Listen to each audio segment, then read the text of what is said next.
besuk, tak ada orang setuju jadi menteri besar. Yang jadi menteri besar Mak Said juga, walaupun lewat lantik dia sebagai menteri besar. Sebab apa? Sebab dia bukan orang besuk. Aku nak derih Natang.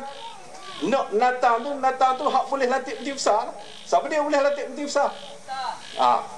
Sebabnya sedar kada rakyat besuk, tuan-tuan sekalian, kerajaan UMNO Terengganu ni jadikan Besuk dan Setiu ni anak tiri dia. Anak tiri dia. Dulu berpuluh tahun Menteri Besar Terengganu mari daripada sebelah sana, Kemamang. Wang Mukhtar tu. Jatuh tahun 99. Di tangan kita jadi kerajaan satu penggal. Tetapi yang menjatuhkan PAS pula dalam tahun 2004 ni orang mana? Orang besuk lah. Iya kita lah. Jatuhkan kita tahun 2004. Dia jadi menteri besar di Terengganu ni. Berapa lama Pak Yeh jadi menteri besar di Terengganu ni? So pengaya tuan-tuan adik kakak. Sebab apa? Sebab Pak Yeh orang besuk lah. Nak tahu tak? Ambil Mak Said Hak Samsing tu. Dia nak bergocoh dalam Dewan. Tanya Ustaz Khalid. Dalam Dewan ajak bergocoh dengan Dr. Syed Azman. Nak bergocoh lagi. Dia menteri besar. Minta nak bergocoh dengan orang. Sebab apa lantik dia? Dia sebab dia orang Kemamang. Dia Terengganu ni, dia tosir orang besuk ni. Sebab itulah anak tiri kan Besuk dan juga Setiu ni.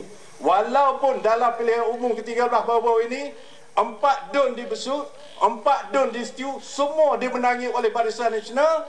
Tapi tak ada orang Besuk, tak ada orang Setiu jadi menteri besar. Yang jadi menteri besar Mak Said juga, walaupun lewat lantik dia sebagai menteri besar. Sebab apa? Sebab dia bukan orang Besuk. Besuk, Setiu jadi anak tiri kepada kerajaan UMNO negeri Terengganu ni. Percayalah. Tak payah amal wayak lah. Adik kakak sendiri pun rasai orang-orang Besuk ni. Betul ke tidak? Bukan setakat tu.